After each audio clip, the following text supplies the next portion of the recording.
तो प्रभु श्री राम जी के पिता का नाम था दशरथ, दशरथ के पिता का नाम था अज, अज के पिता का नाम था नाभाग, नाभाग के पिता का नाम था ययाति, ययाति के पिता का नाम था नहुष, नहुष के पिता का नाम था अम्बरीषि, अम्बरीषि के पिता का नाम था प्रशुश्रुक, प्रशुश्रुक के पिता का नाम था मरु, तो मरु के पिता का नाम था शिग्रक, शिग्रक के पिता का नाम था अग्निवर्ण, अग्निवर्ण के पिता का नाम था सुदर्शन, सुदर्शन के पिता का नाम था शंखण, शंखण के पिता का नाम था प्रवड्ड, प्रवड्ड के पिता का नाम था अंशुमन, अंशुमन के पिता का नाम था दिलीप,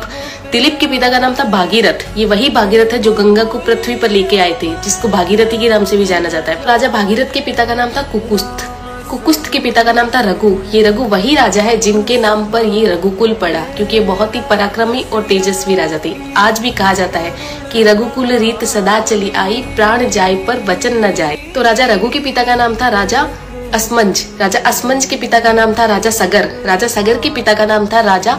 असित, राजा असित के पिता का नाम था राजा भरत, राजा भरत के पिता का नाम था ध्रुवसंधि, राजा ध्रुवसंधि के पिता का नाम था राजा सुसंधि, राजा सुसंधि के पिता का नाम था राजा मानधाता, मानधाता के पिता का नाम था युवानाश्री, युवानाश्री के पिता का नाम था दुंदुमार, दुंदुमार के पिता का नाम था त्रिशंकु, राजा त्रिशंकु के पिता का नाम था राजा पृथु, राजा पृथु के पिता का नाम था अंडरण्य, अंडरण्य के पिता का नाम था राजा बाण, राजा बाण के पिता का नाम था विवस्वान, राजा विवस्वान के पिता का नाम था राजा मनु, राजा मनु के पिता का नाम था